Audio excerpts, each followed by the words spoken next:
मोहिमेबद्दल आम्हाला एवढंच बोलायचं आहे आणि आयुक्तांना एवढी विनंती करायची आहे, अतिक्रमण 100% तुम्ही काढा, ते काढलं पाहिजे. जर का रस्त्याला अडथळा होत असेल आणि रस्त्यामध्ये जर का कुठलं अतिक्रमण येत असेल तर ते 100% काढलं पाहिजे. फक्त काढत असताना की नागरिकांच्या वस्तूची नासधूस होऊ नये त्यासाठी त्यांना अनेकदा नोटीस द्यावी. 2दा नोटीस देऊन तिसऱ्यांदा त्यांनी नाही ऐकलं तर ते काढावेत, एवढीच आमची विनंती आहे. किंवा नागरिकांचं नुकसान झालं तर ते लोकांच्या मनाला वेदना देणार असतं. तर एवढंच आयुक्तांना आमचं सांगणं आहे. नियोजन आहे कुठल्या भागात आहे? जो सगळा परिसर आहे त्या अनाधिकृत खोटे असतील किंवा अनाधिकृत व्यवसाय चालवणारे खोटे असतील त्याच्यावर आमचं जास्त फोकस आहे. ते आम्ही पाहायला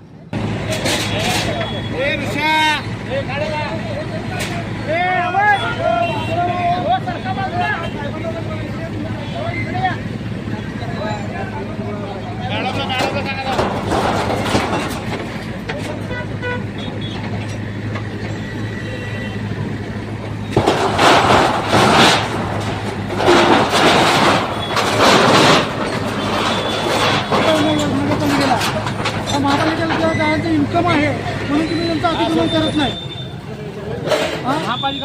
महापालिका तुम्ही पण सगळे करून द्यायला लागलाय ना. ते गाव सुद्धा महापालिकेची कारवाई पाहिजे, रोडला इथं आहे त्याच्यावर कोणी ऍक्शन घेत नाही आणि बाकी जनतेसाठी तुम्ही ऍक्शन घ्यायला लागलाय. हा, लोकांचा धंदा पाणी चालू आहे त्याला तुम्ही मुदत देत नाही. हा, रोज अतिक्रमण ते महापालिकेला इन्कम मिळते त्या गावात, त्यामुळे तुमच्या महापालिका गाळं उचलून काढत नाही. आज धंदा केला तर संध्याकाळी चूल पेटते अशी लोक आहेत. ही मोहीम सुरू राहणार अशीच काय आव्हान राहील लोकांना तुमचं? लोकांना एवढंच आव्हान आहे की बाबा जे नियमाने त्याप्रमाणे करा. जे अवैध धंदे असतील त्यावर जर लायसन जरी असेल तर त्यावर सर्वांच्या आदेशाने कारवाई होणार. पण माझी नमस्कार करते तुम्हाला, मला 2 दिवसाची मुदत द्या. मी हे करते. सॉरी मॅडम, आता मॅडम सॉरी मॅडम. और मॅडम सॉरी म्हणले मॅडम.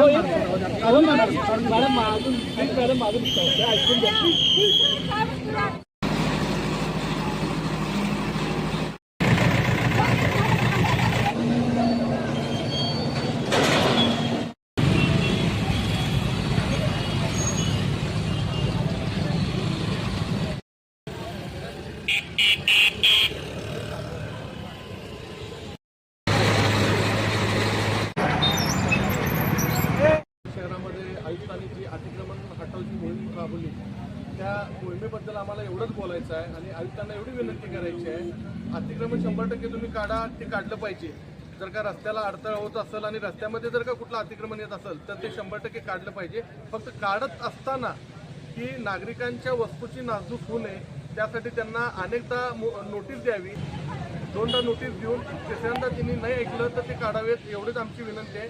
किंवा नागरिकांचं नुकसान झालं तर ते लोकांच्या मनाला वेदना देणार असतं. तर एवढंच आयुक्तांना आमचं सांगणं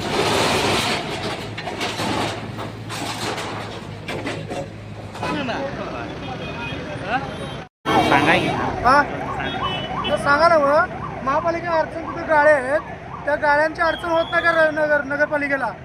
का महापालिकेला त्या गाड्यांचं इन्कम आहे म्हणून तुम्ही त्यांचं अतिक्रमण करत नाही? महापालिका तुम्ही पण सगळे करून द्यायला लागलाय ना. ते गाड्या सुद्धा महापालिकेची कारवाई पाहिजे, रोडला इथं आहे.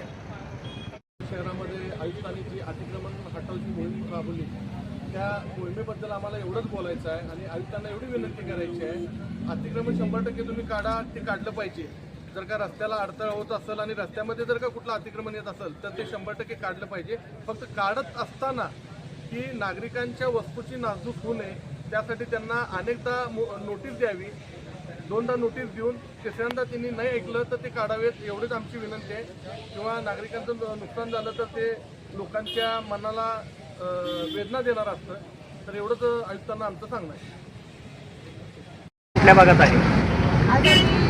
हा जो परिसर आहे तसेच इथला जो सगळा परिसर आहे ज्या अनाधिकृत खोके असतील किंवा अनाधिकृत व्यवसाय चालवणारे खोके असतील त्याच्यावर आमचं जास्त फोकस आहे. तेच आम्ही पाहायला लागलो आहे. दुसरं जे 3 मीटर मार्जिनमधले बांधकाम आहेत पत्र्याचे असो किंवा काही, ते देखील काढण्याचं काम आमच्या टीमसोबत माननीय आयुक्त यांच्या मार्गदर्शनाखाली सुरू आहे. ही मोहीम सुरू राहणार अशीच काय आव्हान राहील लोकांना तुमचं? मला लोकांना एवढंच आव्हान आहे की बाबा जे नियमात आहे त्याप्रमाणे करा. जे अवैध धंदे असतील त्या बाबतीत तर अजिबात कुठलं लायसन जरी असेल तर त्यावर नक्की आयुक्त साहेबांच्या आदेशान्वये कारवाई होणार.